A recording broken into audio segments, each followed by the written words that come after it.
La corde au cou, partie 7, chapitre 11 de la partie 2 du livre. Le baron de Chandoré avait eu, en sa vie, une nuit terrible, dont il avait compté les secondes au pouls de son fils agonisant. La veille au soir, les médecins lui avaient dit « S'il passe cette nuit, il peut être sauvé ». Au jour, il avait rendu le dernier soupir. Eh bien, c'est à peine si pour le vieux gentilhomme, cette nuit fatale avait eu plus d'angoisse que celle-ci, passée tout entière hors de la maison par mademoiselle Denise. Il savait bien que Blangin et sa femme étaient de braves gens, malgré leur avarice et leur âpreté au gain. Il savait bien que Jacques de Boiscoran était un homme d'honneur. N'importe. Son vieux valet de chambre l'entendit se promener de long en large dans sa chambre, et dès 7 heures du matin, il était sur le seuil de la porte, interrogeant d'un œil inquiet le lointain de la rue. Vers 7h30, maître Folga vint le rejoindre, mais c'est à peine s'il lui souhaita le bonjour, et certainement il n'entendit rien de tout ce que lui dit l'avocat pour le rassurer. Jusqu'à ce qu'enfin « La voilà !» s'écria le vieillard. Il ne se trompait pas. Mademoiselle Denise venait de tourner le coin de la rue de la Rampe. Elle remontait avec une hâte fiévreuse, comme si elle eût senti que ses forces étaient à bout et qu'il lui en resterait bien juste assez pour arriver.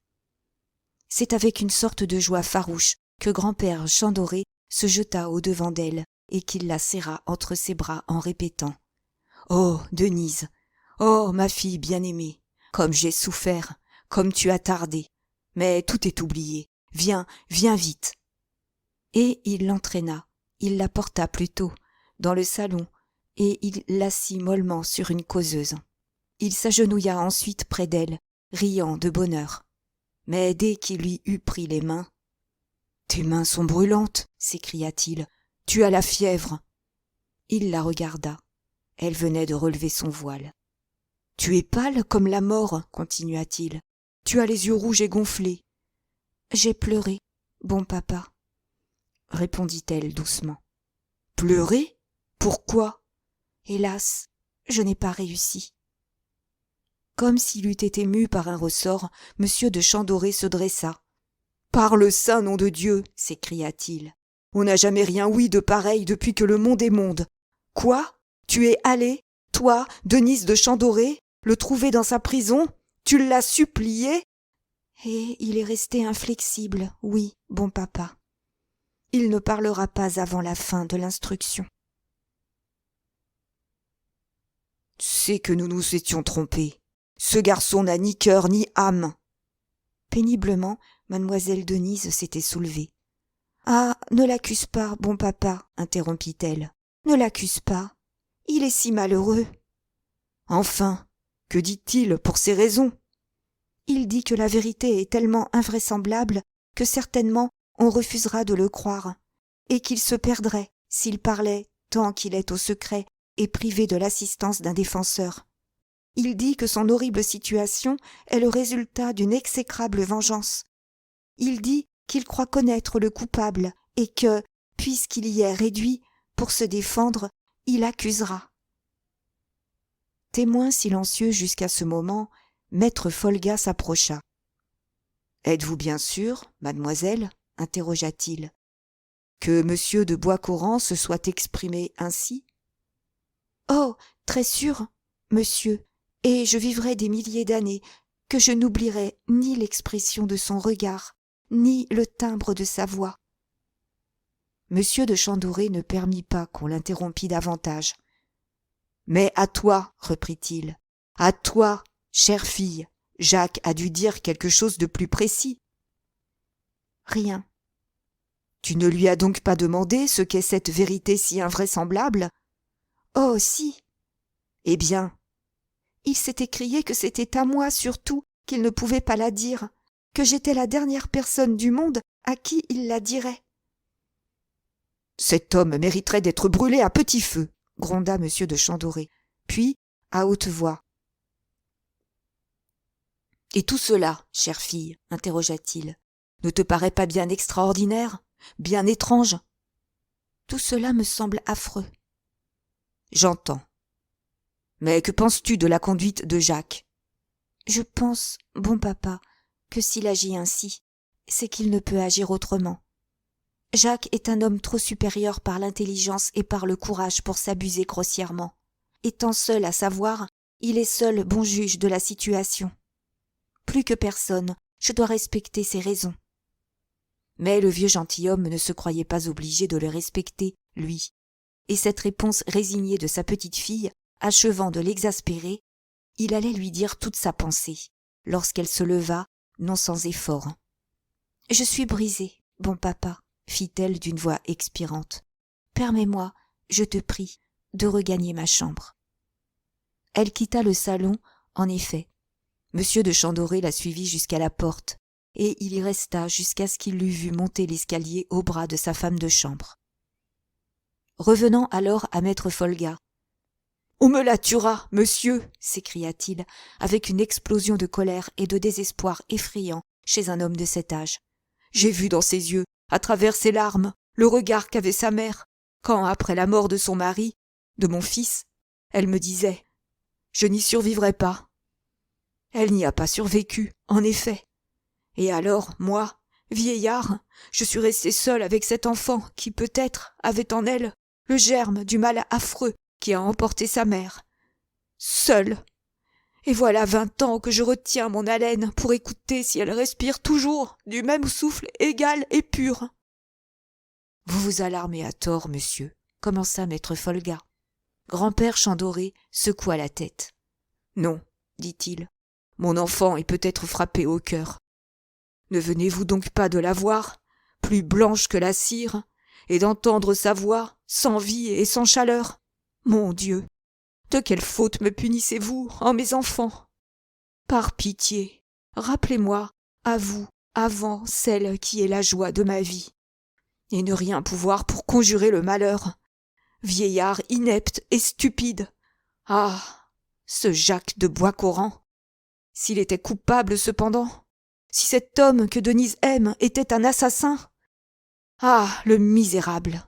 J'achèterais la place du bourreau pour qu'il périsse de mes mains. Profondément ému, maître Folga arrêta du geste monsieur de Chantedoré. N'accablez pas monsieur de Boiscoran, alors que tout l'accable, monsieur, prononça-t-il. De nous tous, c'est encore lui le plus cruellement éprouvé, car il est innocent. Le croyez-vous toujours? Plus que jamais. Si peu qu'il ait parlé, il en a dit assez à mademoiselle Denise pour me démontrer la justesse de mes conjectures et me prouver que j'avais touché du doigt le point précis. Quand? Le jour où nous sommes allés ensemble à Boiscoran, monsieur le baron. Monsieur de Chantedoré parut chercher. Je ne me rappelle pas, commença-t-il. Et cependant, insista l'avocat, vous êtes sorti pour permettre au vieil Antoine, que j'interrogeais, de me répondre plus librement. C'est juste, interrompit monsieur de Chantedoré, c'est très juste. Et alors, vous supposez? Je crois que mon point de départ était exact, oui. Monsieur, quant à chercher comment, c'est ce que je ne ferai pas. Monsieur de Boiscoran nous dit que la vérité est invraisemblable. J'en serai donc pour mes conjectures. Seulement, puisque nous voici les mains liées et réduits à attendre la fin de l'instruction, j'en profiterai pour questionner des gens du pays, qui me répondront peut-être mieux qu'Antoine. Vous avez parmi vos amis des personnes qui doivent être bien informées. Monsieur Sénéchal, le docteur Saignebos. Pour ce dernier, maître Folga ne devait pas avoir longtemps à attendre, car au moment où son nom était prononcé, il le criait au domestique dans le corridor. « C'est moi, Saignebos, le docteur Saignebos !» Et presque aussitôt, il entra comme une trombe dans le salon.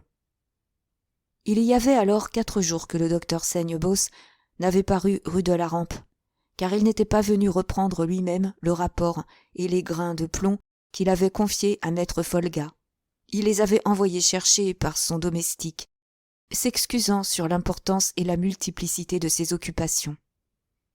Il est de fait que ces 4 jours, il les avait autant dire passés à l'hôpital, en compagnie d'un sien confrère, médecin au chef-lieu, mandé par le parquet pour procéder, conjointement avec le docteur Saignebos, à l'examen de l'état mental de Cocoleux.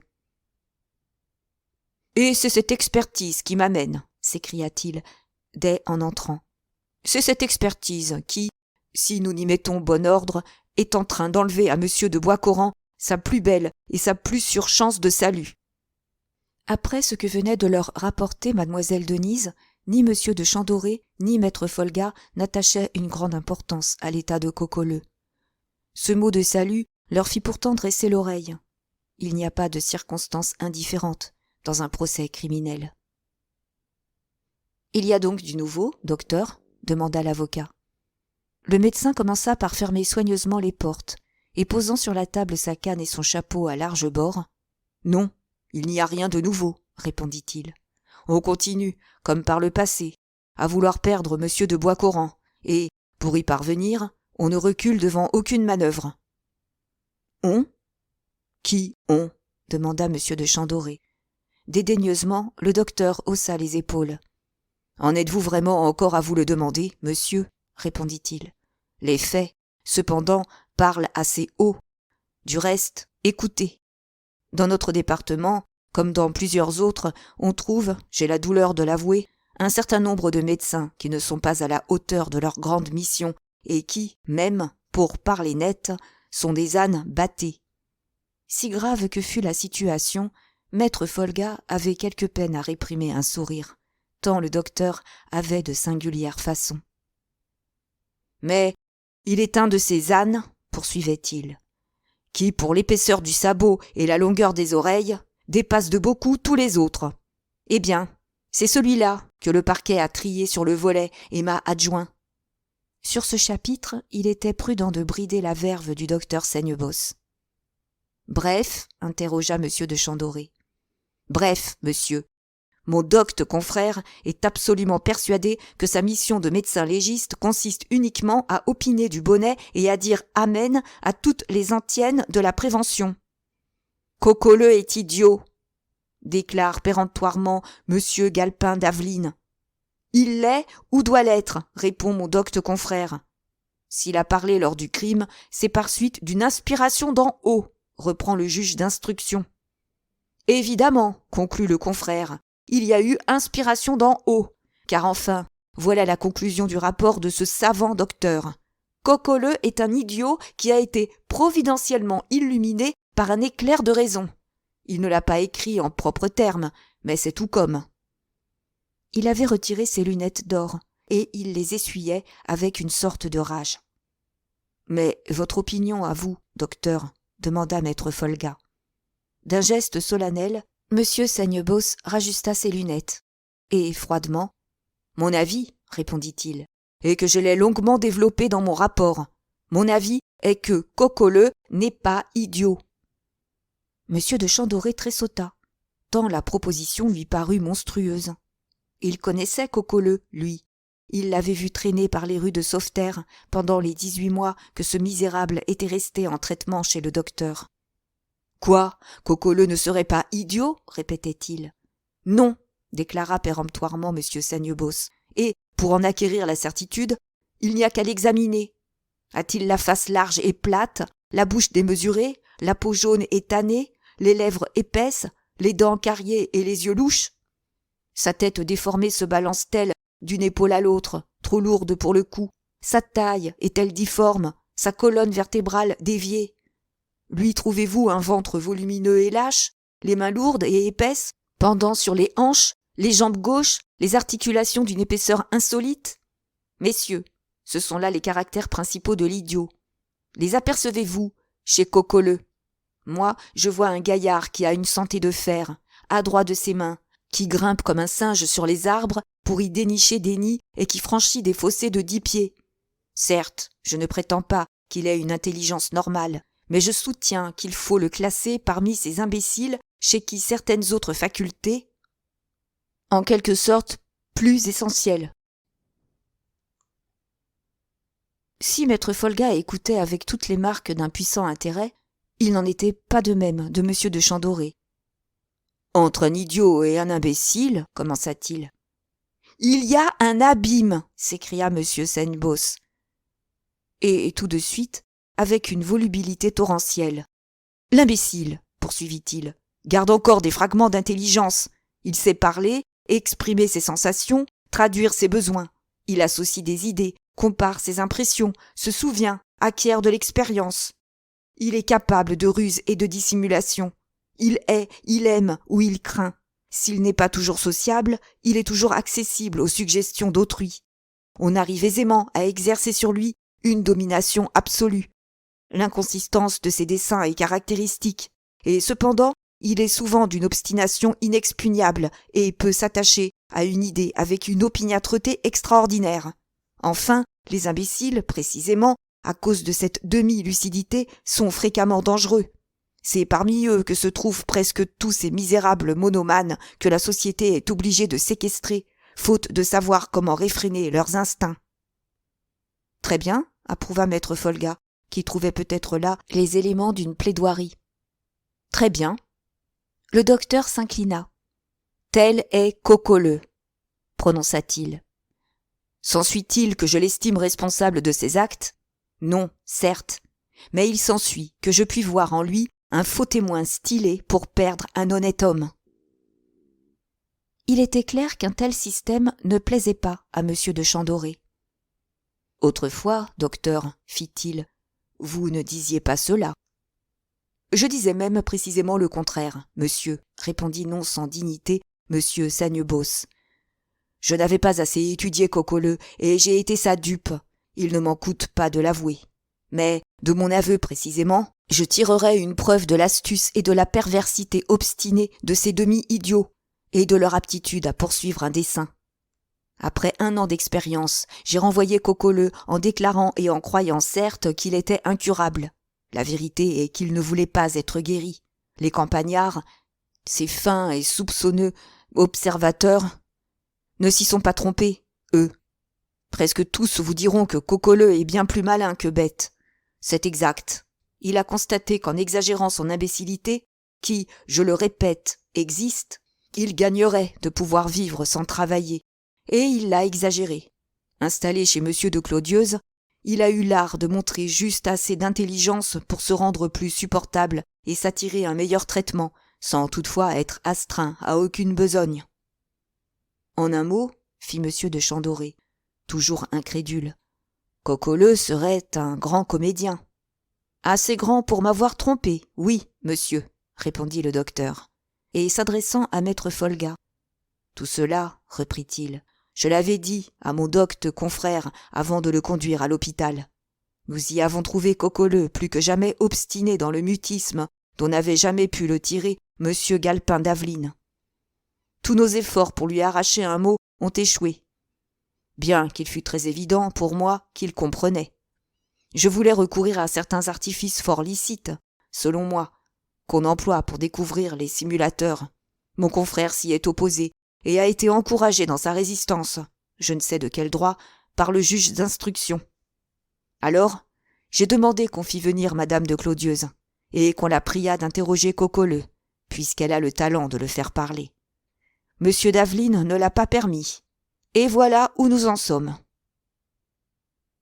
Il arrive tous les jours que 2 médecins chargés d'une expertise médico-légale diffèrent totalement de sentiments. La justice aurait fort à faire si elle prétendait les mettre d'accord. Elle nomme donc simplement un 3e expert dont l'opinion décide. Ainsi, allait-il arriver, nécessairement, pour le cas de Cocoleux. Et non moins nécessairement, concluait le docteur Sagnebos, le parquet, qui m'a adjoint un premier âne, m'en adjoindra un second. Ils s'entendront comme Baudet en foire, et je serai atteint et convaincu d'ignorance et de présomption. Si donc il se présentait chez M. de Chantedoré, ajoutait-il, c'est qu'il avait à réclamer un coup d'épaule. Il demandait que les familles de Boiscoran et de Chantedoré missent en branle toutes leurs relations et fissent jouer toutes leurs influences pour obtenir qu'une commission de médecins étrangers au pays, et parisiens s'il était possible, fût chargée d'examiner Cocoleux et de se prononcer sur son état mental.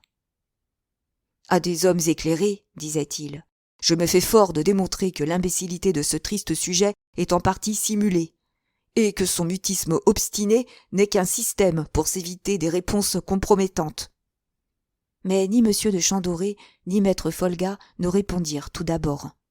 Ils méditaient. « Notez, insista M. Senbos, choqué de leur silence. Notez, je vous prie, que si mon opinion triomphe, comme je suis en droit de l'espérer, l'affaire prend aussitôt une tournure nouvelle. » Eh oui, assurément, les bases de l'accusation pouvaient, par suite, se trouver en quelque sorte déplacées, et c'était là ce qui préoccupait si fort maître Folga. « Et c'est ce qui fait, commença-t-il, que je me demande s'il ne sera pas plutôt nuisible qu'utile à M. de Boiscoran de démontrer la fourberie de Cocoleux. » Le docteur Seignebos bondit. « Je voudrais, parbleu, savoir… » « Rien de si simple, répondit l'avocat. L'idiotie de Cocoleux est peut-être le plus grave embarras de la prévention et le plus solide argument de la défense. Que peut répondre M. Galpin d'Aveline lorsque M. de Boiscoran lui reproche de baser une accusation capitale sur les propos incohérents d'un malheureux privé de toute intelligence et par suite irresponsable? « Ah, permettez !» s'écria M. Seignebos. Mais M. de Chandoré ne perdait pas une syllabe. « Permettez vous-même, docteur, interrompit-il. Cet argument de l'imbécilité de Cocoleux est celui que vous avez invoqué dès le premier jour, et qui vous paraissait, disiez-vous, si décisif qu'il n'était pas besoin d'en chercher un autre. » Avant que le médecin eût trouvé une réplique, maître Folga poursuivit. « Qu'il soit établi, au contraire, que Cocoleux a véritablement conscience de ses paroles, et tout change, et la prévention est en droit, de par un arrêt de la faculté, de dire à M. de Boiscoran « Il n'y a plus à nier, vous avez été vu, voilà un témoin. » Il fallait que ces considérations frappassent bien vivement M. Seignebos, car il demeura court 10 bonnes secondes, essuyant d'un air pensif ses lunettes d'or. Allait-il donc avoir nui à Jacques de Boiscoran en prétendant le servir? Mais il n'était pas homme à douter longtemps de soi. « Je ne discuterai pas, messieurs, » répondit-il d'un ton sec. « Je vous adresserai seulement une question. Oui ou non, croyez-vous à l'innocence de Jacques de Boiscoran ?» « Nous y croyons absolument, » répondirent M. de Chandoré et maître Folga. « Alors, messieurs, nous ne courons, ce me semble, aucun risque à essayer de démasquer un misérable garnement. » Tel n'était pas l'avis du jeune avocat. « Démontrer que Cocoleux a conscience de ce qu'il dit, reprit-il, serait funeste, si l'on ne réussissait pas à prouver en même temps qu'il a menti et que son accusation lui a été suggérée. Peut-on le prouver? Est-il un moyen d'établir que, s'il s'obstine à ne répondre à aucune question, c'est qu'il redoute les conséquences de son faux témoignage? » Le docteur n'en voulut pas écouter davantage. « Argutie d'avocat! Que tout cela! » s'écria-t-il, assez peu poliment. « Je ne connais qu'une chose, moi, la vérité. » « Elle n'est pas toujours bonne à dire, » murmura l'avocat. « Si, monsieur, toujours, » riposta le médecin. « Toujours, et quand même. Et quoi qu'il puisse arriver. Je suis l'ami de M. de Boiscoran, mais je suis encore plus l'ami de la vérité. Si Cocoleux est un misérable fourbe, comme j'en ai la conviction, notre devoir est de le démasquer. » Ce que ne disait pas M. Seignebos, et peut-être ne se l'avouait-il pas, c'est que c'était entre Cocoleux et lui une affaire personnelle. Cocoleux l'avait joué, pensait-il, et lui avait été l'occasion d'une averse de quolibets dont il avait cruellement souffert, sans qu'il y parût. Démasquer Cocoleux, c'était prendre sa revanche et renvoyer à ses ennemis le ridicule dont il l'avait accablé. « Ainsi, reprit-il, mon parti est pris, et quoi que vous décidiez, messieurs, je vais dès aujourd'hui me mettre en campagne pour obtenir, s'il est possible, la nomination d'une commission. » « Il serait peut-être prudent, objecta maître Folga, de réfléchir avant de rien faire, de consulter maître Magloire. »« Je n'ai pas besoin de consultation de maître Magloire, quand le devoir parle. »« Vous nous accorderez bien 24 heures. » Le docteur Seignebos fronçait les sourcils en broussailles. « Pas 1 heure, s'écria-t-il, et je me rends de ce pas chez M. d'Aubigeon, le procureur de la République. » Sur quoi, reprenant son chapeau et sa canne, il salua et sortit, aussi mécontent que possible, sans daigner répondre à grand-père Chandoré qui lui demandait des nouvelles de monsieur de Clodieuse, dont la situation, d'après ce qui se disait en ville, loin de s'améliorer, empirait de jour en jour. « Le diable emporte le vieil original !» s'écria monsieur de Chandoré avant même que le médecin eût quitté le corridor. Puis, s'adressant à maître Folga, « Bien que je doive convenir, ajouta-t-il, que vous avez un peu froidement accueilli les grandes nouvelles qu'il nous apportait. »« C'est précisément parce qu'elles sont terriblement graves, » répondit l'avocat, « que j'aurais voulu qu'il me laissât le temps de réfléchir. Coqueleu jouant l'imbécilité, ou du moins exagérant son inintelligence, c'est la confirmation de ce que disait hier monsieur de Boiscoran à mademoiselle Denise. C'est la preuve d'un odieux guet-apens, d'une exécrable vengeance longuement méditée et préparée. Là est le nœud de l'affaire, évidemment. Monsieur de Chandoré tombait de son haut. « Quoi » s'écriait-il. « Telle est votre opinion, et vous avez hésité à appuyer les démarches de Seignebos, qui est un brave homme, décidément. » Le jeune avocat hochait la tête.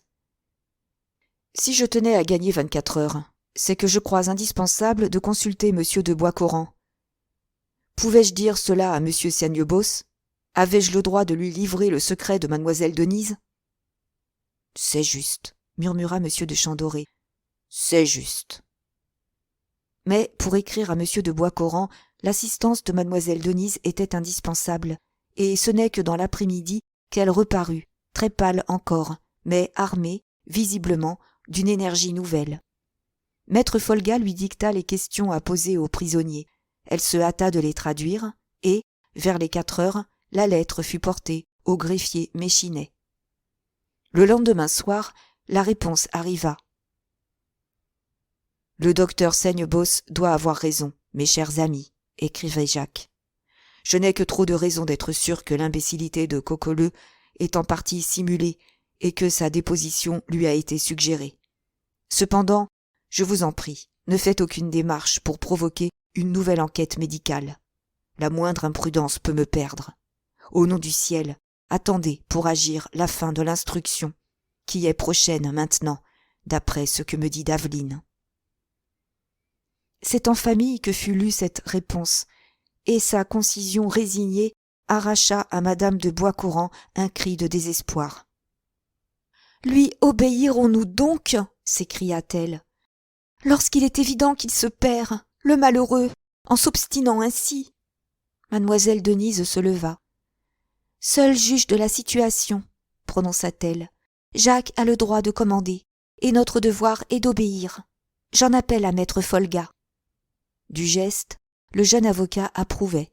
« Tout ce qui était possible a été fait, » dit-il. « Maintenant, il ne reste plus qu'à attendre. » Chapitre 12. Depuis la nuit fameuse de l'incendie du Valpinçon, Sauveterre ne s'ennuyait plus.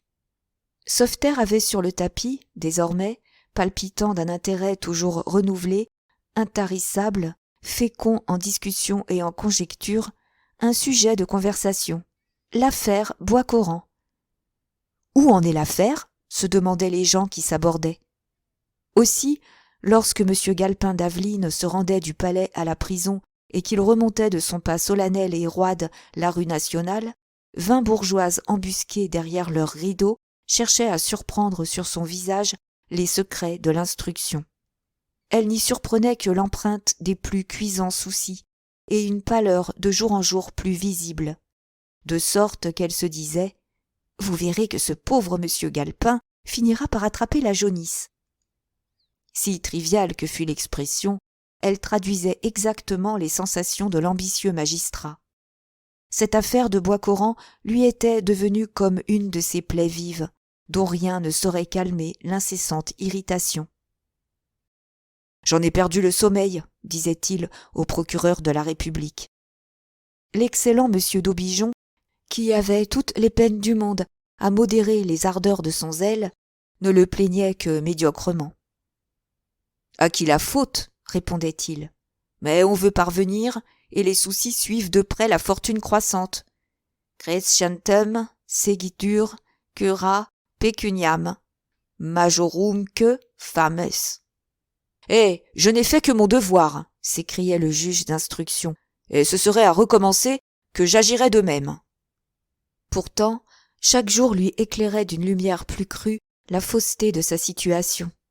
L'opinion publique, tout en étant hostile à M. de Boiscoran, était bien loin de lui être favorable, à lui, d'Aveline. On croyait généralement à la culpabilité de Jacques, et on appelait sur lui toute la rigueur des lois, mais, d'un autre côté, on s'étonnait que M. Galpin d'Aveline eût accepté cette mission si cruelle de juge d'instruction. Ce fait d'instruire contre un ancien ami, de rechercher les preuves de ses crimes, de le pousser vers la cour d'assises, c'est-à-dire au bagne ou à l'échafaud, avait comme un reflet de trahison qui révoltait les consciences. Rien qu'à la façon dont les gens lui rendaient son salut, ou même l'évitaient, le magistrat pouvait se rendre compte du sentiment dont il était l'objet. Sa colère contre Jacques en redoublait et, par contre, son inquiétude. Il avait reçu, c'est vrai, des félicitations du procureur général, mais est-on jamais sûr de l'issue d'une instruction tant que le coupable n'a pas avoué? Certes, les charges qui s'élevaient contre Jacques étaient trop accablantes pour que la décision de la chambre des mises en accusation fût douteuse. Mais, au-dessus de la chambre des mises en accusation, il y a le jury. Et, en somme, mon cher, objectait le procureur de la République, vous n'avez pas un seul témoin oculaire.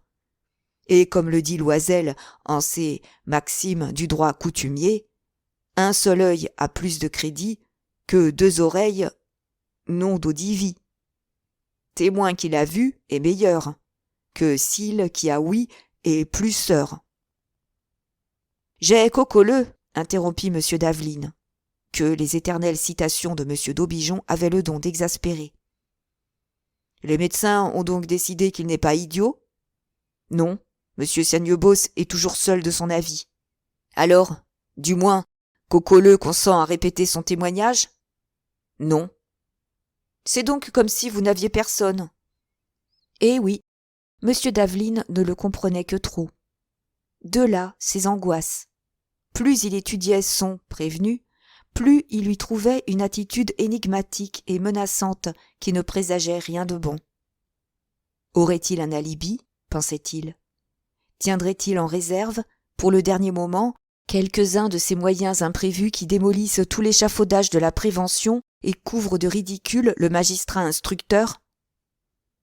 Lorsque de telles idées lui venaient, si invraisemblables qu'elles fussent, elles faisaient perler des gouttes de sueur à ses tempes, et il traitait comme un nègre son pauvre greffier Méchinet. Et ce n'était pas tout. Si retiré qu'il vécût depuis cette affaire, bien des échos lui arrivaient encore de la rue de la Rampe. Certes, il était à 1000 lieues d'imaginer qu'on y eût des intelligences avec son prévenu, et des intelligences, qui plus est, nouées et servies par Méchinet, par son propre greffier.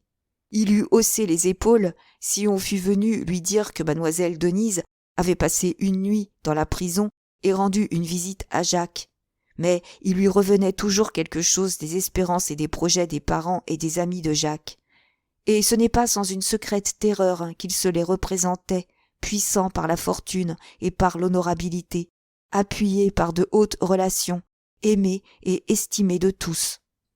Il savait que près de mademoiselle Denise se groupaient des hommes intelligents et dévoués, grand-père Chandoré, monsieur Sénéchal, le docteur Saignebos, maître Magloire, et, enfin, cet avocat que la marquise de Boiscoran avait amené de Paris, maître Folga. Et Dieu sait ce qu'il tenterait, pensait-il, pour soustraire le coupable à l'action de la justice. Aussi peut-on dire que jamais instruction ne fut conduite avec tant d'ardeur passionnée, avec un zèle si méticuleux. Chacun des points acquis à la prévention fut pour M. Galpin d'Aveline le sujet d'une laborieuse enquête. En moins de 15 jours, 67 témoins défilèrent dans son cabinet. Il fit comparaître le quart de la population de Bréchy. Il eût cité le pays entier s'il eût osé. Inutiles efforts. Après des semaines d'investigation enragée, l'instruction restait au même point.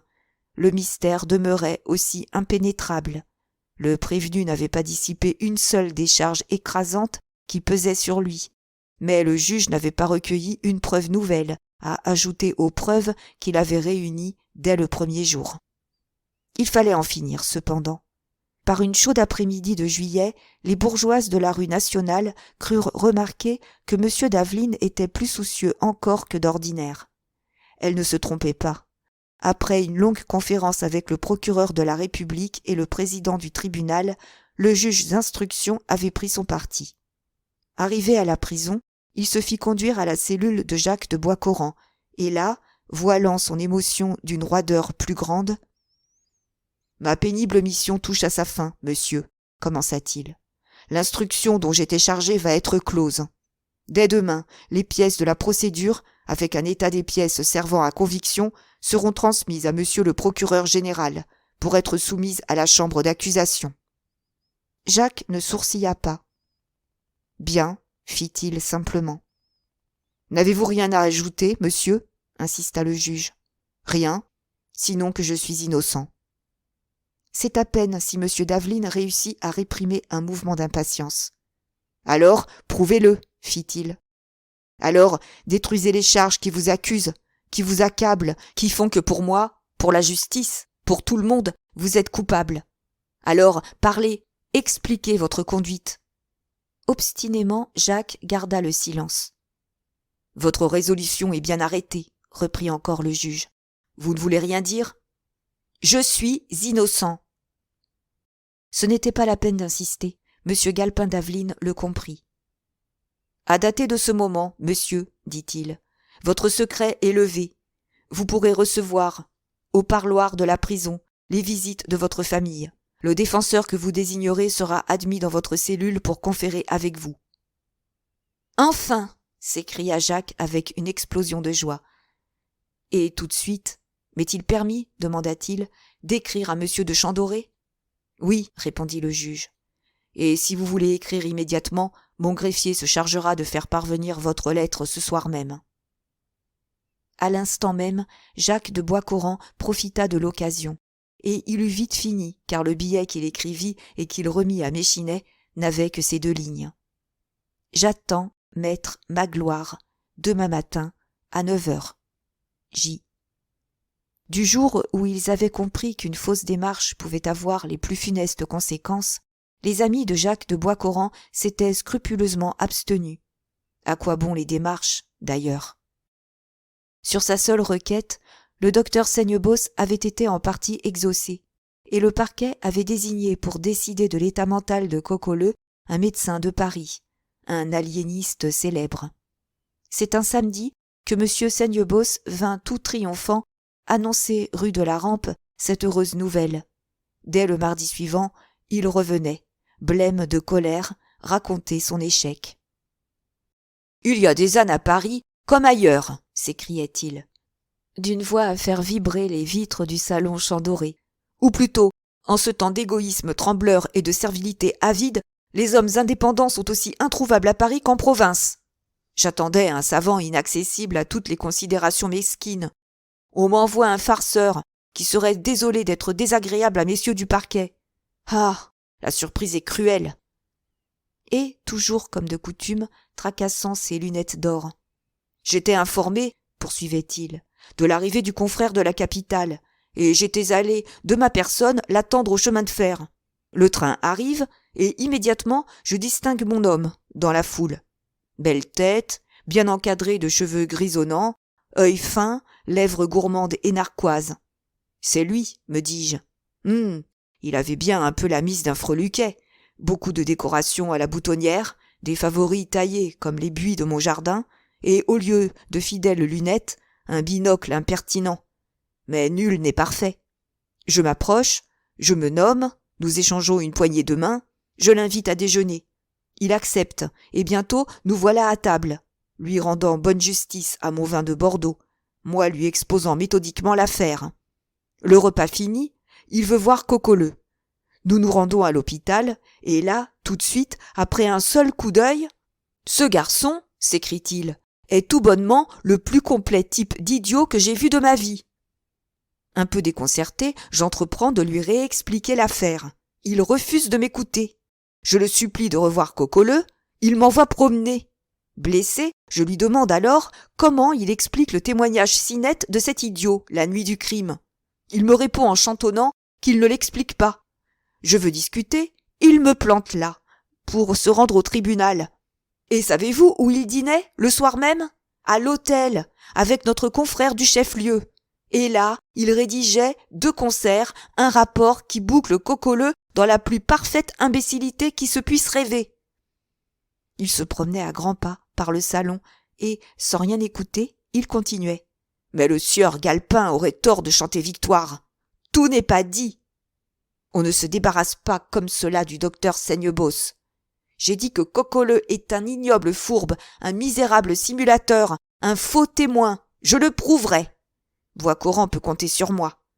Il s'interrompit sur ces mots et se plantant devant maître Folga. Et si je dis que Bois-Coran peut compter sur moi, ajouta-t-il, c'est que j'ai mes raisons. Il m'est venu de singuliers soupçons, monsieur l'avocat. Très singuliers. Maître Folga, mademoiselle Denise et la marquise de Bois-Coran le pressaient de s'expliquer, mais il déclara que le moment n'était pas venu encore, et que, d'ailleurs, il n'était pas assez sûr. Et il s'échappa, jurant qu'il était très pressé, ayant abandonné ses malades depuis 48 heures et étant attendu par la comtesse de Clodieuse, dont le mari allait de mal en pis. Quel soupçon peut avoir ce vieil original? Demandait encore grand-père Chandoré, 1 heure après le départ du médecin. Maître Folga eût pu répondre que ses soupçons vraisemblablement n'étaient autres que les siens, mais plus précis alors et appuyés sur des indices positifs. Mais à quoi bon dire cela, puisque toute investigation était interdite, puisqu'un seul mot imprudemment prononcé pouvait donner l'éveil?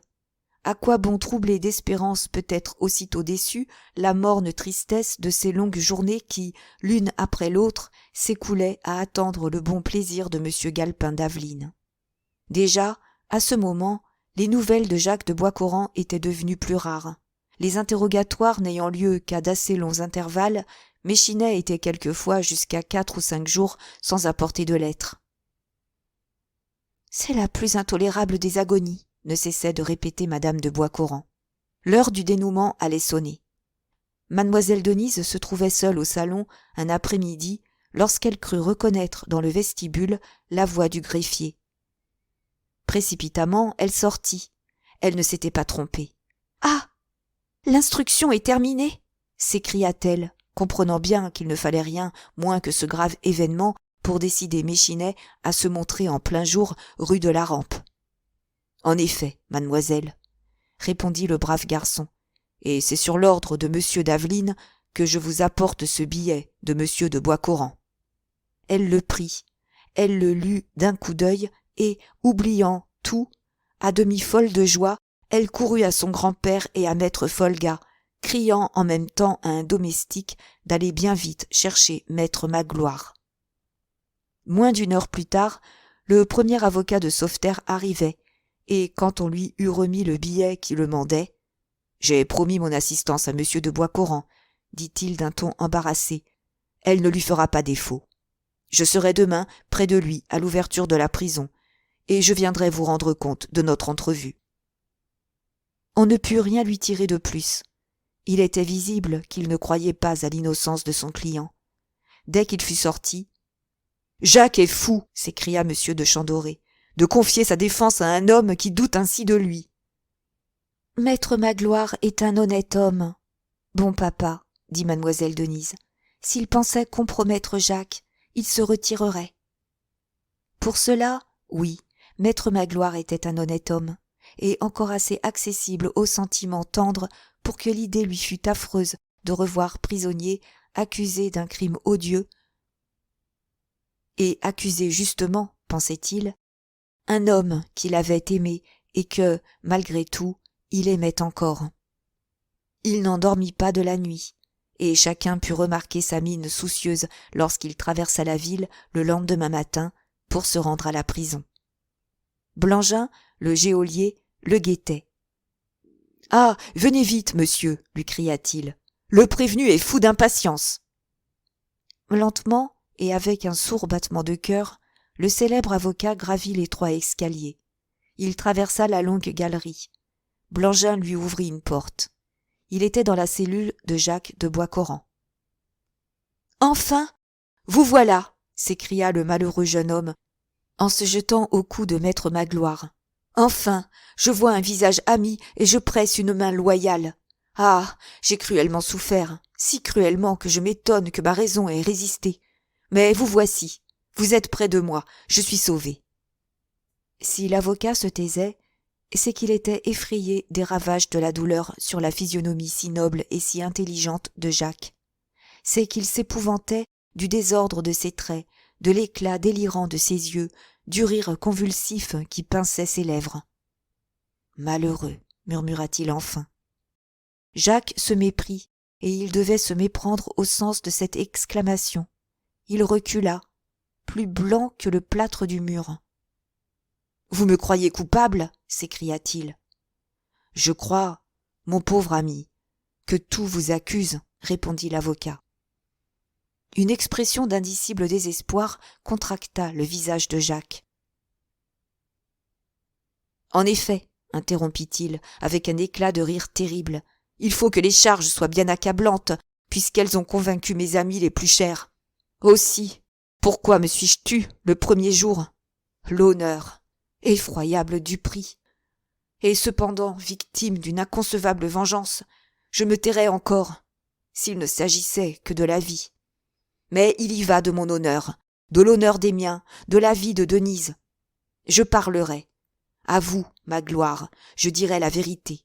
Je puis me disculper d'un mot. » Et, saisissant le poignet de maître Magloire, et le serrant à le briser. « D'un mot, fit-il d'une voix sourde. Je vais tout vous expliquer. J'étais l'amant de la comtesse de Clodieuse. Chapitre 13. Moins affreusement troublé, Jacques de Boiscoran eût reconnu combien sagement il avait été inspiré en choisissant, pour se confier à lui, le célèbre avocat de Sauveterre. Un étranger, maître Folga, par exemple, l'eût écouté sans sourciller, n'eût vu dans la révélation que le fait lui-même, et ne lui eût donné que son impression personnelle. Par maître Magloire, au contraire, il eut l'impression du pays entier. Et maître Magloire, en l'entendant déclarer que la comtesse de Clodieuse avait été sa maîtresse, eut un geste de réprobation et s'écria « C'est impossible !» Du moins, Jacques ne fut pas surpris. Il avait été le premier à dire qu'on refuserait de le croire quand il avouerait la vérité. Et cette conviction n'avait pas peu contribué à retenir les aveux sur ses lèvres. « C'est invraisemblable, je le sais, » dit-il. « Et cependant, cela est. »« Des preuves !» interrompit maître Magloire. « Je n'ai pas de preuves. » L'expression attristée et bienveillante du visage de l'avocat de Sauveterre venait de changer du tout au tout.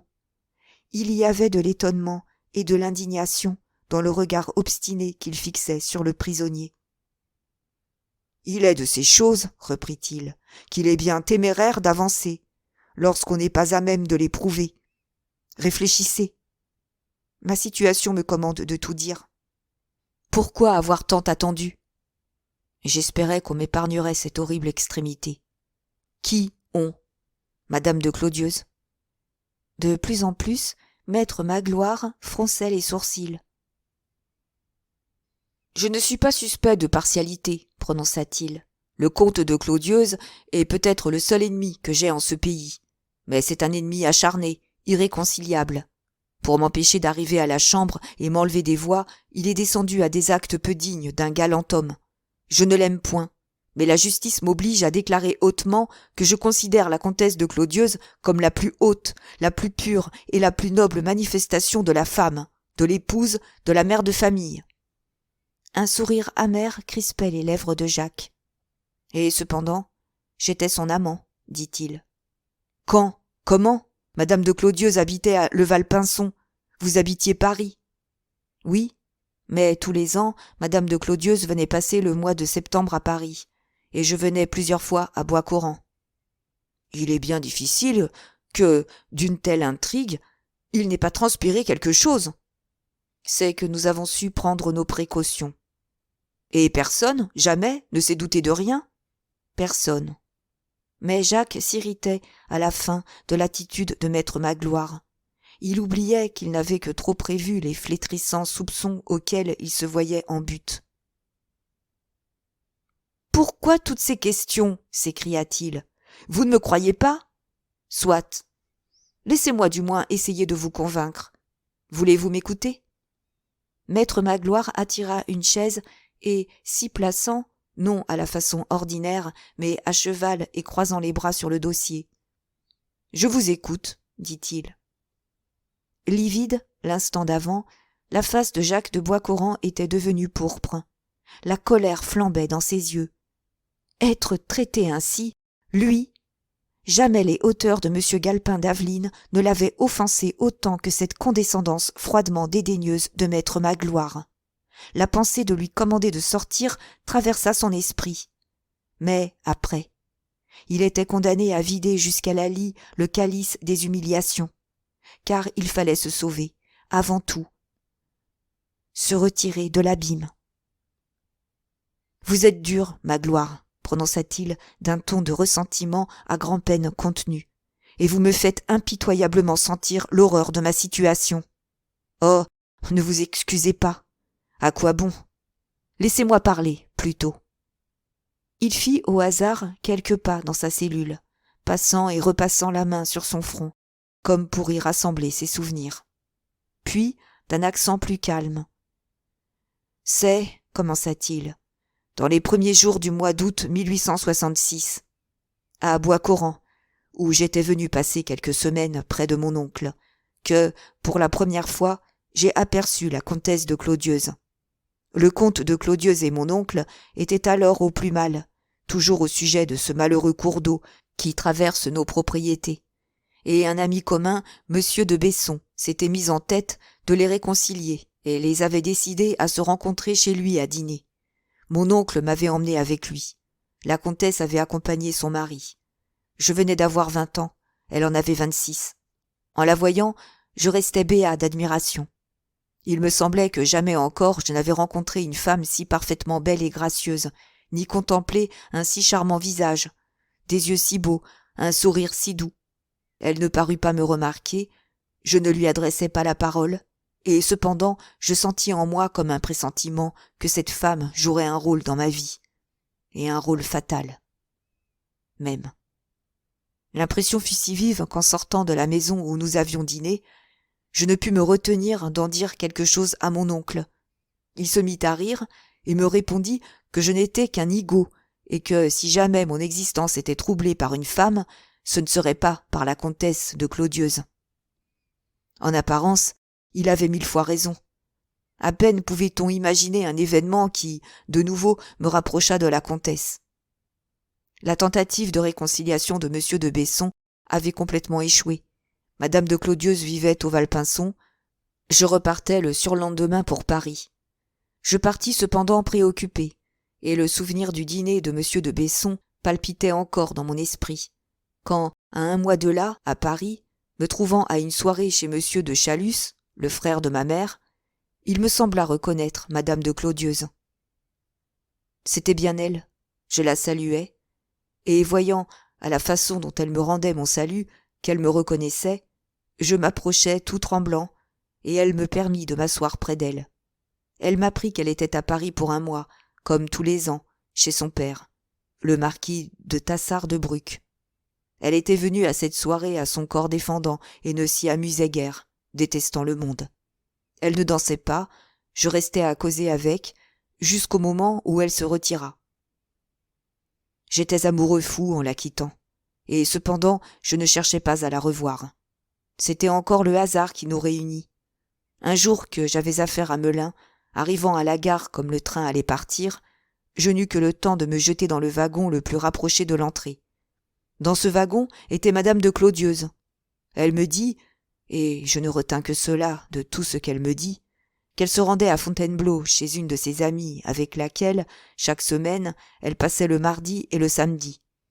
Le plus ordinairement, elle prenait le train de 9 heures. C'était un mardi, et, pendant les 3 jours qui suivirent, se livrèrent en moi les plus étranges combats. J'étais passionnément épris de la comtesse, et cependant elle me faisait peur. Mais ma mauvaise étoile l'emporta, et le samedi suivant, à 9h, j'arrivai à la gare de Lyon. Madame de Clodieuses, elle me l'a avoué depuis, m'attendait. M'apercevant, elle me fit un signe, et, lorsqu'on ouvrit les portes, j'allais me placer dans le même compartiment qu'elle. Déjà, depuis un moment, maître Magloire s'agitait sur sa chaise avec tous les signes de la plus extrême impatience, n'y tenant plus à la fin. « C'est trop invraisemblable !» s'écria-t-il. Jacques de Boiscoran ne répondit pas tout d'abord. À remuer ainsi les cendres de son passé, il frissonnait, troublé d'émotions indicibles. Il était comme frappé de stupeur de sentir monter à ses lèvres le secret, si longtemps enseveli au plus profond de son cœur, de ses amours éteintes. Il l'avait aimé, après tout, et il avait été aimé. Et il est de ces sensations poignantes qui jamais plus ne se renouvellent et que rien ne saurait effacer. L'attendrissement le gagnait, des larmes mouillaient ses yeux. Pourtant, comme le célèbre avocat de Sauveterre répétait son exclamation et disait encore « Non, ce n'est pas croyable !»« Je ne vous demande pas de me croire, mon ami, » dit Jacques doucement, « je vous demande seulement de m'écouter. » Et, réagissant de toute son énergie contre la torpeur qui l'envahissait, « Ce voyage à Fontainebleau, reprit-il, décida de notre destinée. Bien d'autres le suivirent. Madame de Clodieuses passait la journée chez son amie, et moi j'usais les longues heures à errer dans la forêt. Mais nous nous retrouvions le soir à la gare. Nous nous jetions dans un coupé que je faisais garder depuis Lyon, et nous rentrions ensemble à Paris. Et je l'accompagnais en voiture jusqu'à la rue de la Ferme des Mathurins, où demeurait le marquis de Tassard de Bruc, son père. Puis enfin, un soir, elle sortit bien de chez son amie de Fontainebleau à l'heure ordinaire. Mais elle ne rentra chez son père que le lendemain. « Jacques !» interrompit maître Magloire, révolté comme s'il eût entendu un blasphème. « Jacques !» Monsieur de Boiscoran ne broncha pas. « Oh, je sais, dit-il. Je sens ce que doit vous paraître ma conduite, Magloire. Vous pensez qu'il n'est point d'excuse pour l'homme qui trahit la confiance de la femme qui s'est abandonnée à lui. Attendez avant de me juger. » Et d'un accent plus ferme. « Alors, poursuivit-il, je m'estimais le plus heureux des hommes, et mon cœur se gonflait de vanité malsaine en songeant qu'elle était à moi, cette femme si belle, et dont la pure renommée planait bien au-dessus de toutes les calomnies. Je venais de nouer autour de mon cou une de ces cordes fatales que la mort seule peut trancher, et, insensé que j'étais, je me félicitais. Peut-être m'aimait-elle véritablement alors ? Elle ne calculait pas, du moins, et, bouleversée par l'unique passion de sa vie, elle me découvrait son âme, jusqu'en ses plus sombres profondeurs. Alors, elle ne songeait pas encore à se mettre en garde contre moi et à m'asservir à toutes ses volontés, et elle me disait le secret de son mariage, de ce mariage qui autrefois avait stupéfié le pays. Ayant donné sa démission, le marquis de Bruc, son père, n'avait pas tardé à se lasser de son oisiveté et à s'irriter de la médiocrité de sa fortune. Il s'était lancé dans des spéculations hasardeuses. Il avait perdu tout ce qu'il possédait et compromis jusqu'à son honneur. Désespéré, dévoré de regrets et de craintes, il songeait au suicide, lorsque tomba chez lui à l'improviste un de ses anciens camarades de promotion, le comte de Clodieuses. En un moment d'expansion, M. de Tassard de Bruc avoua tout, et l'autre lui jura de l'arracher à cet abîme de honte. C'était beau et grand, cela. Il devait en coûter une somme considérable. Et ils sont rares, les amis d'enfance capables de si ruineux dévouement. Malheureusement, le comte de Clodieuses ne sut pas rester le héros qu'annonçait le début. Ayant vu mademoiselle Geneviève de Tassard de Bruc, il fut ébloui de sa beauté, épris d'une de ces passions que rien n'entrave. Oubliant qu'elle n'avait que 20 ans et qu'il allait en avoir 50, il fit comprendre à son ami qu'il était toujours disposé à lui rendre le service promis, mais qu'il voulait en échange la main de mademoiselle Geneviève. Le soir même, le gentilhomme ruiné entrait dans la chambre de sa fille, et, les larmes aux yeux, lui exposait l'horrible situation. Elle n'hésita pas. Avant tout, dit-elle à son père, sauvons l'honneur que votre mort ne rachèterait pas. Monsieur de Clodieux est un fou cruel d'oublier qu'il a 30 ans de plus que moi. De ce moment, je le méprise et je le hais. Dites-lui que je suis prête à devenir sa femme. Et comme son père, éperdu de douleur, s'écriait que jamais le comte n'accepterait un tel consentement, « Oh, soyez tranquille, lui répondit-elle. À ce qu'elle m'a dit, du moins. Je saurai m'exécuter de bonne grâce, et votre ami ne fera pas un marché de dupes.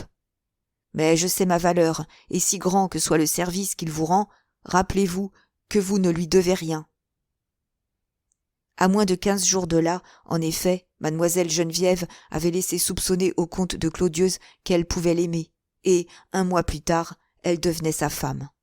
Le comte, de son côté, avait dépassé ses promesses et déployé la plus habile délicatesse pour que nul ne soupçonnât la ruine de M. de Tassard de Bruck. Il lui avait remis 200 000 francs pour arranger ses affaires. Il avait reconnu à sa jeune femme une dot de 50 000 écus, qui n'avait pas été versée. Et, enfin, il s'était engagé à servir à monsieur et madame de Bruck, leur vie durant, 10 000 livres de rente. Plus de la moitié de sa fortune y avait passé. Maître Magloire, alors, ne songeait plus à protester. Roide sur sa chaise, les pupilles dilatées par la stupeur, tel qu'un homme qui se demande s'il veille ou s'il est le jouet d'un rêve. « C'est inconcevable, » murmurait-il. « C'est inouï. » Jacques, lui, s'animait peu à peu. « Voilà, » poursuivait-il, « ce que madame de Clodieux me racontait aux premières heures d'enivrement. Et c'est posément qu'elle me le racontait, froidement, et comme une chose toute naturelle. Et certes, disait-elle, monsieur de Clodieux n'a jamais eu à regretter le marché qui me livrait à lui. S'il a été généreux, j'ai été loyal. Mon père lui doit la vie, mais je lui ai donné des années d'un bonheur qui n'était plus fait pour lui. S'il n'a pas eu l'amour, il en a eu la comédie divine, et des apparences plus délicieuses que la réalité.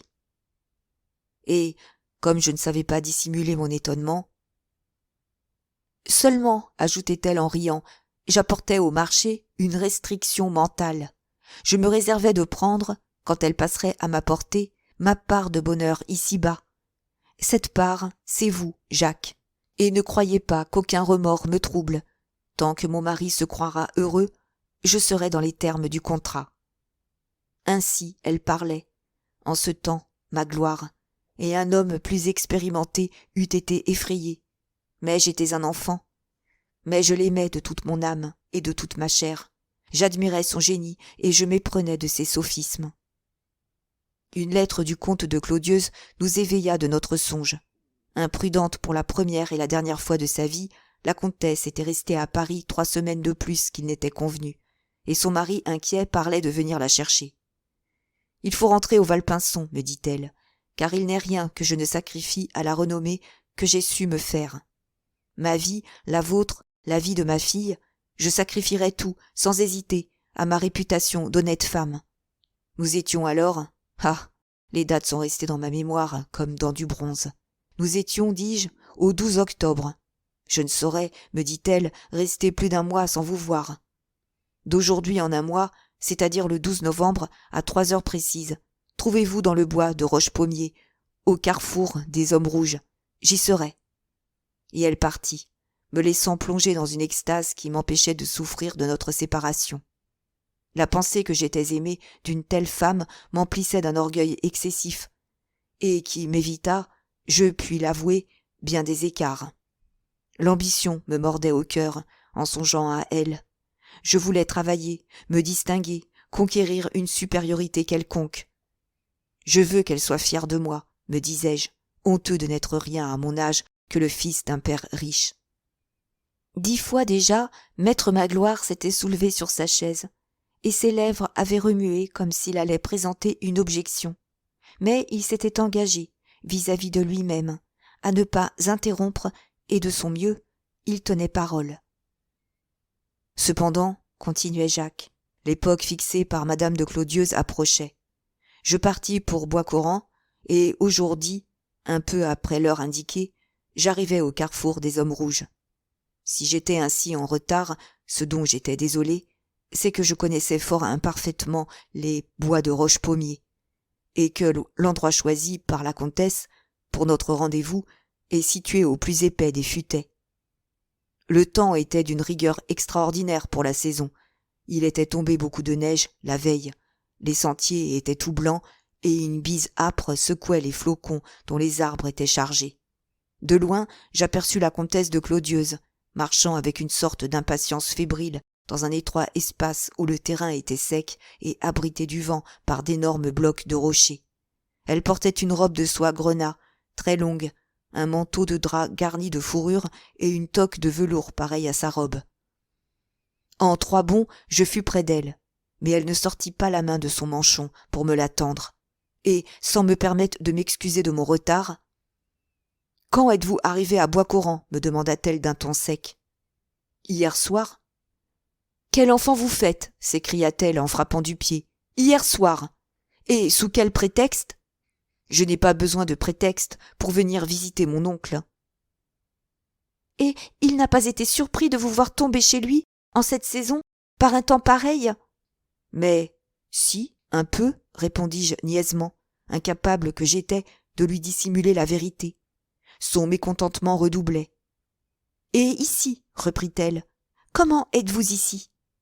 Vous connaissiez donc ce carrefour ? » ?»« Non, je me le suis fait indiquer. »« Par qui ? » ?»« Par un des domestiques de mon oncle, et même ses renseignements étaient si peu clairs que je me suis trompé de chemin. » Elle me regarda en souriant d'un sourire tellement ironique que je m'arrêtai. « Et tout cela vous paraît simple, » interrompit-elle. « Vous croyez qu'on va trouver tout naturel à Bois-Coran de vous voir arriver comme une bombe et tout de suite vous mettre en quête du carrefour des Hommes Rouges ? Qui sait si l'on ne nous a pas suivis ? Qui sait si derrière quelqu'un de ces arbres il n'y a pas 2 yeux qui nous épient ?» Et comme, en parlant, elle regardait autour d'elle avec la plus vive expression d'inquiétude, je ne pus me retenir de lui dire « Que craignez-vous ? Ne suis-je pas là ?» Il me semble voir encore le coup d'œil dont elle me toisa. « Je n'ai peur de rien, entendez-vous, me dit-elle, de rien au monde. Que d'être, je ne dirais pas compromise, mais seulement soupçonnée. Il me plaît d'agir comme j'agis, il me convient d'avoir un amant, mais je ne veux pas qu'on le sache. C'est si on savait ce que je fais que je ferais mal. Entre ma réputation et ma vie, ce n'est pas ma vie que je choisirais. À ce point que si je devais être surprise avec vous, j'aimerais mieux que ce fût par mon mari que par un étranger. Je n'ai nulle affection pour monsieur de Clodieuze, et je ne lui pardonnerai jamais notre mariage, mais il a sauvé l'honneur de mon père. Je dois garder le sien intact. Il est mon mari, d'ailleurs, le père de ma fille. Je porte son nom, je prétends qu'il soit respecté. Je mourrais de douleur, de honte et de rage s'il me fallait donner le bras à un homme qu'accueilleraient des sourires mal dissimulés. Les femmes sont lâchement stupides, qui ne comprennent pas que, sur elles, rejaillit en mépris le ridicule bêtement injuste dont elles n'ont pas su préserver l'homme qu'elles ont trahi. Non, je n'aime pas monsieur de Clodieuze, Jacques, et je vous adore. Mais entre vous et lui, rappelez-vous que je ne balancerai pas une seconde et que, pour lui épargner l'ombre d'un soupçon, dût mon cœur s'en briser, c'est le sourire aux lèvres que je sacrifierai votre vie et votre honneur. » Je voulais répliquer. « Assez, fit-elle. Chaque minute que nous passons ici est une imprudence de plus. De quel prétexte allez-vous colorer votre voyage à Bois-Coran ? » ?»« Je ne sais, répondis-je. Il faut emprunter de l'argent à votre oncle, une certaine somme, pour payer des dettes. Il se fâchera peut-être, mais s'expliquera votre soudaine passion de voyage au mois de novembre. Allons, adieu. » Étourdi, confondu. « Quoi ?» m'écriai-je. « Sans nous revoir ? Ne fût-ce que de loin ?»« À ce voyage, » répondit-elle. « Ce serait une insigne folie. Attendez, cependant, Restez à Bois-Coran jusqu'à dimanche. Votre oncle ne manque jamais la grand-messe. Accompagnez-le. Mais prenez garde, soyez maître de vous, surveillez vos yeux. Une imprudence, une faiblesse, et je vous mépriserai. Maintenant, il faut nous quitter. Vous trouverez à Paris une lettre de moi. » Jacques s'arrêta sur ces mots, cherchant sur le visage de maître Magloire un reflet de ses impressions et de ses pensées. Mais le célèbre avocat demeurant impassible, il soupira et reprit. « Si je suis entré dans de tels détails, Magloire, c'est qu'il faut que vous sachiez quelle femme est madame de Clodieuze, pour comprendre sa conduite. Elle ne me prenait pas en traître, vous le voyez. Elle m'éclairait de ses mains l'abîme où je devais rouler. Hélas, loin de m'effrayer, les côtés sombres de ce caractère étrange exaltaient ma passion. J'admirais ses airs impérieux, sa bravoure et sa prudence, son absence de toute morale qui contrastait si étrangement avec sa terreur de l'opinion. Celle-là, me disais-je, avec une fierté imbécile, celle-là est une femme forte. Elle dut être contente de moi, à la grand-messe de Bréchy, car je sus même me défendre d'un tressaillement en la voyant et en la saluant, et en passant près d'elle, si près que ma main frôla sa robe. Je lui obéis d'ailleurs scrupuleusement.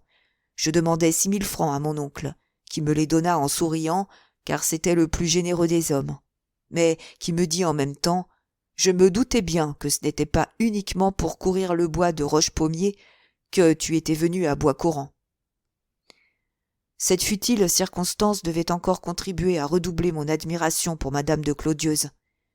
Comme elle avait su prévoir l'étonnement de mon oncle, alors que moi, je n'y avais pas songé. Elle a le génie de la prudence, pensai-je. Oui, en effet, elle l'avait, et celui du calcul aussi. Et je ne tardais pas à en avoir une preuve. En arrivant à Paris, j'avais trouvé une lettre d'elle, qui n'était qu'une longue paraphrase de ses recommandations au carrefour des hommes rouges. Cette lettre fut suivie de plusieurs autres, qu'elle me recommandait de garder pour l'amour d'elle, et qui toutes avaient à l'un des angles un numéro d'ordre. La première fois que je la revis, « Pourquoi ces numéros ?» lui demandai-je. « Mon cher monsieur Jacques, me répondit-elle, une femme doit toujours savoir combien elle a écrit de lettres à son amant. Jusqu'à ce moment, vous avez dû en recevoir 9. Cela se passait au mois de mai 1867, à Rochefort, où elle était allée pour assister à la mise à l'eau d'une frégate, où je m'étais rendu sur son ordre et où nous avions pu dérober quelques heures. Comme un niais, je me mis à rire de cette idée de comptabilité épistolaire, et je n'y pensais plus. J'avais alors bien d'autres préoccupations. Elle m'avait fait remarquer que le temps passait, malgré les tristesses de notre séparation, et que le mois de septembre, son mois de liberté, serait bientôt arrivé. En serions-nous réduits, comme l'année précédente, à ces voyages de Fontainebleau, si périlleux malgré nos précautions? Pourquoi ne pas se procurer une maison isolée dans un quartier désert? Chacun de ces désirs était un ordre. La générosité de mon oncle était inépuisable. J'achetai une maison. Enfin, à travers les explications de Jacques de Bois-Coran, une circonstance apparaissait qui allait peut-être devenir un commencement de preuve.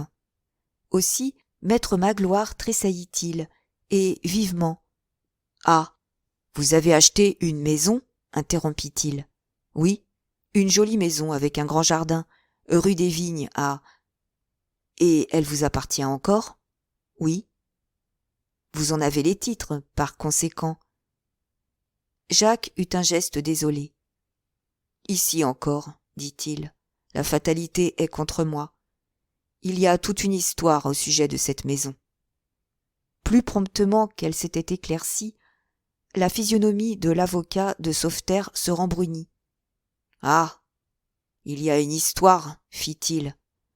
« Ah. J'étais à peine majeur, reprit Jacques, lorsque je voulus acheter cette maison. Je craignis des difficultés, j'eus peur que mon père n'en apprit quelque chose. Enfin, je tins à me hausser jusqu'à la prudence savante de madame de Clodieuze. Je priai donc un de mes amis, un gentleman anglais, Sir Francis Burnett, de faire cette acquisition à son nom. Il y consentit volontiers, et l'acte, une fois passé et enregistré, il me le remit en même temps qu'une contre-lettre qui constatait mes droits. Eh bien, mais alors? Oh, attendez. Je n'emportais pas ces titres dans le logement que j'occupais chez mon père.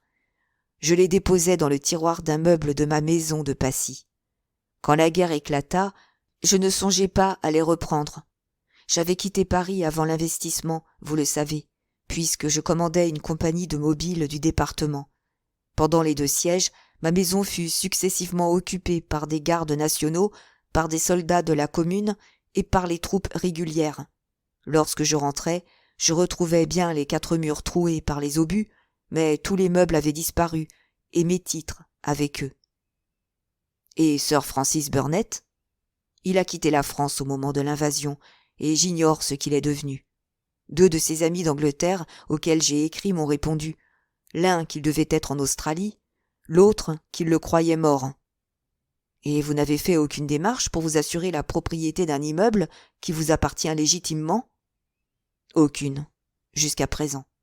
C'est-à-dire que, selon vous, il y aurait à Paris une maison sans propriétaire, oubliée de tout le monde, même du percepteur? Pardon, les contributions ont toujours été fort justement acquittées, et pour tout le quartier, le propriétaire, c'est moi. C'est sur la personnalité qu'il y a erreur. Je me suis emparé sans façon de celle de mon ami. Pour les voisins, pour les fournisseurs des environs, pour les ouvriers et les entrepreneurs que j'ai employés, pour le tapissier et pour le jardinier, je suis Sir Francis Burnett.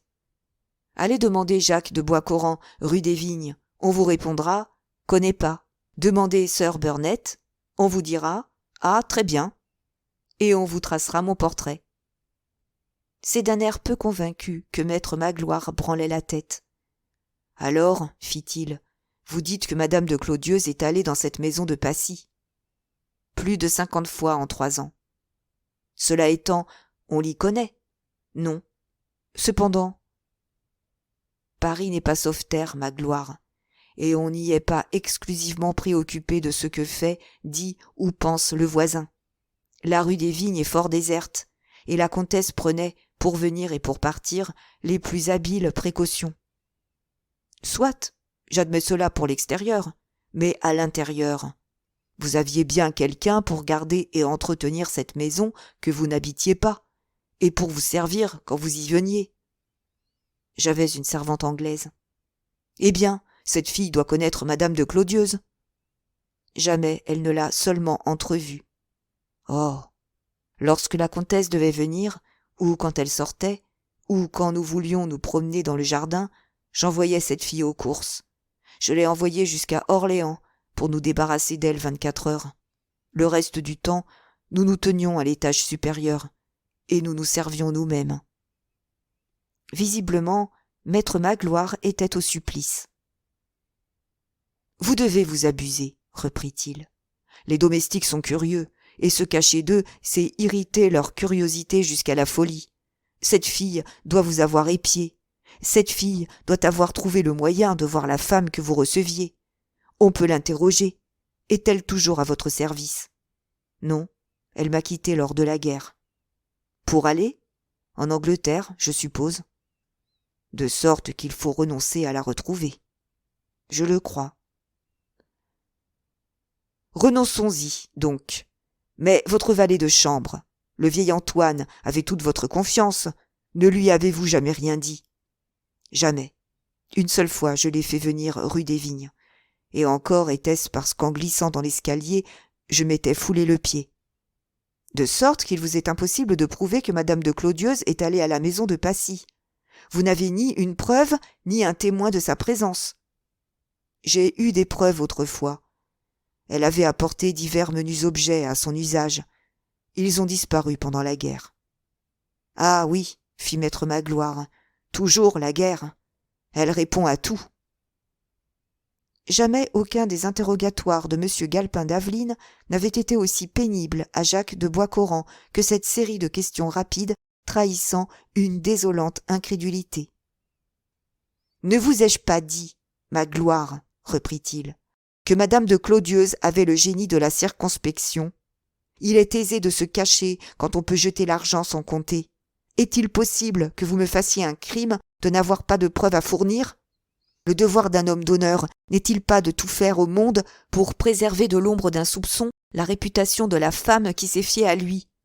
J'ai fait mon devoir, et quoi qu'il advienne, je ne m'en repens pas. Pouvais-je prévoir des événements inouïs ? Pouvais-je prévoir qu'un jour fatal viendrait, où ce serait moi, Jacques de Boiscoran, qui dénoncerait la comtesse de Clodieuse et qui en serait réduit à chercher contre elle des preuves et des témoins ? Le célèbre avocat de Sauveterre détournait la tête, et, au lieu de répondre, « Continuez, Jacques, » dit-il d'une voix altérée. « Continuez. » Surmontant le découragement qui le gagnait. « C'est le 2 septembre 1867, » reprit Jacques de Boiscoran, « que, pour la première fois, madame de Clodieuse entra dans cette maison de Passy, achetée et décorée pour elle, et, pendant 5 semaines, qu'elle resta à Paris cette année-là. Elle vint presque tous les jours y passer quelques heures. Elle jouissait chez ses parents d'une indépendance absolue, presque sans contrôle. Elle confiait à sa mère, la marquise de Tassard-de-Bruck, sa fille, car elle n'avait qu'une fille à cette époque, et elle était libre de sortir et d'aller où bon lui semblait. Lorsqu'elle voulait une liberté plus grande, elle allait visiter son amie de Fontainebleau, et, à chaque fois, elle gagnait 24 ou 48 heures sur le voyage. De mon côté, pour ne pas être gêné par les obligations de la famille, j'étais ostensiblement parti pour l'Irlande, et j'étais venu me fixer à demeure rue des Vignes. Ces 5 semaines passèrent comme un rêve, et cependant je dois dire que la séparation ne me fut pas aussi douloureuse que je l'aurais supposé. Non que le prisme fût brisé, mais j'ai toujours trouvé humiliant d'être obligé de se cacher. Je commençais à me lasser de cette existence de précaution incessante, et il me tardait un peu d'abandonner la personnalité de mon ami Francis Burnett et de reprendre la mienne. Nous nous étions bien jurés, d'ailleurs, madame de Clodieuse et moi, de ne jamais rester 1 mois sans passer quelques heures ensemble, et elle avait imaginé divers expédients pour nous voir sans danger. Un malheur de famille vint précisément, à cette époque, servir nos projets. Le frère aîné de mon père, cet oncle indulgent qui m'avait donné de quoi acheter ma maison de Passy, mourut en me léguant toute sa fortune. Propriétaire de Boiscoran, j'allais désormais avoir des raisons sérieuses d'habiter le pays et d'y venir, en tout cas sans que personne s'inquiétât de ce que j'y venais faire.